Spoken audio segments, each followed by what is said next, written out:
She was just 19, standing backstage in heels too high and confidence too low. The lights were blinding, the whispers louder than applause, and her hands shook as she clutched a script no one thought she could pull off. Everyone saw a pretty face. No one saw the fierce fire growing inside her. That moment right before stepping onto that stage, she decided something. She would no longer shrink herself to fit anyone's expectations, and that single decision, it changed everything. What followed was not just success, it was a revolution in how women see themselves. This is the story of rising in feminine power. In a world that often measures women by appearance, approval, and silence, something extraordinary has been happening. Over the last few years, we've seen an undeniable shift, a collective reclaiming of power, voice, and worth. From boardrooms to bedrooms, from protests to podcasts, women are rising, not just to succeed, but to own their confidence with bold grace.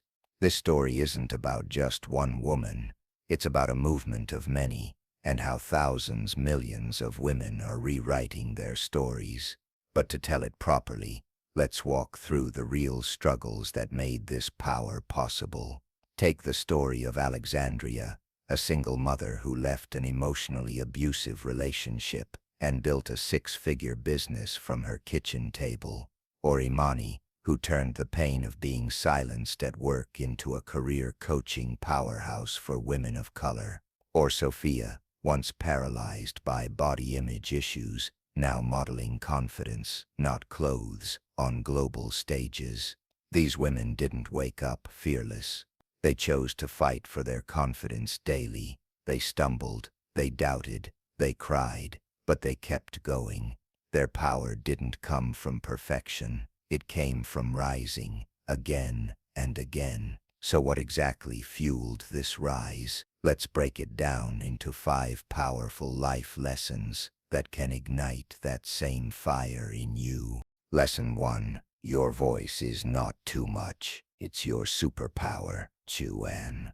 When poet and activist Amanda Gorman stepped onto the inauguration stage at just 22 years old, the world held its breath. But what most don't know, as a child, Amanda had a speech impediment. She struggled to say certain words, often feeling small in conversations. But instead of hiding, she practiced, she performed, and she turned her voice into her weapon. Too often, women are told to tone it down, to be less loud, less opinionated, less emotional. But your voice, your ideas, your truth, your passion is not too much. It's needed. If you're a student afraid to raise your hand in class, do it anyway. If you're in a meeting and your idea gets ignored, say it again, louder. Speak like someone who deserves to be heard. Because you do. The world changes when women speak up. Don't whisper when you were born to roar. Lesson 2. Confidence is a daily choice, not a permanent state. Serena Williams didn't become the greatest tennis player by waiting to feel confident. She showed up, even on days she felt broken, criticized, or doubted. After giving birth, she came back into competition while battling postpartum challenges. Her confidence wasn't constant, it was committed. Real-life meaning. Confidence isn't about never feeling insecure. It's about showing up anyway. It's about doing the thing, scared, messy, and uncertain. You don't need to feel 100% ready to apply for that promotion. You don't need a perfect body to wear that dress. You don't need external approval to start that podcast, channel, or brand. Confidence isn't something you wait for. It's something you choose every single day. Lesson 3.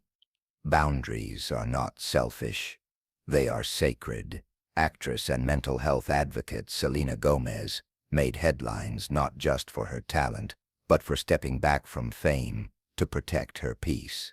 She openly spoke about therapy, saying no to projects, and letting go of toxic friendships. She taught a generation of women that saying no is sometimes the most powerful thing you can do. Setting boundaries isn't about pushing people away. It's about honoring yourself enough to protect your energy, your time, and your peace. You don't have to answer every late-night text. You don't have to attend every family event that leaves you drained. You don't have to tolerate disrespect just to avoid conflict. When you respect your own limits, the world learns to respect you too. Lesson 4. Healing is power. Vulnerability is strength. Tara G.P. Henson, known for her fierce roles, once broke down in tears while discussing her battles with depression.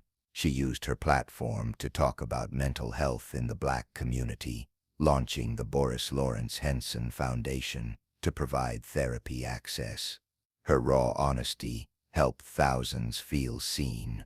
We're taught to keep it together, to be strong, but real strength, it's in being real, in healing your wounds instead of hiding them. If you're overwhelmed, it's okay to ask for help. If you're heartbroken, it's okay to cry. Sharing your truth might just give someone else permission to do the same. Your scars don't make you weak, they make you whole. Lesson 5. Success looks different for every woman. Define yours. After years in the spotlight, Michelle Obama published Becoming, a book that didn't just showcase her successes, but her self-doubts, her struggles as a working mom, and her journey to define success on her own terms. Her story reminded the world, it's okay to evolve, it's okay to grow. You don't have to follow anyone's timeline, not your family's expectations, not society's rules, not Instagram's highlight reel. Maybe success for you is quitting a corporate job to start a candle business. Maybe it's going back to school at 40. Maybe it's learning to rest without guilt. Your story, your pace, your power, own it fully. Power isn't something you wait to be given. It's something you remember you've always had. Whether you're starting over, speaking up, or simply learning to love the woman in the mirror, your journey matters. From finding your voice to setting bold boundaries, from healing deeply to defining success on your own terms, this is what real feminine power looks like. Raw, real, radiant. So now the question is, what will you do with that power? Because the world doesn't need more perfect women. It needs more of you, fully, freely, fearlessly. Now go, rise,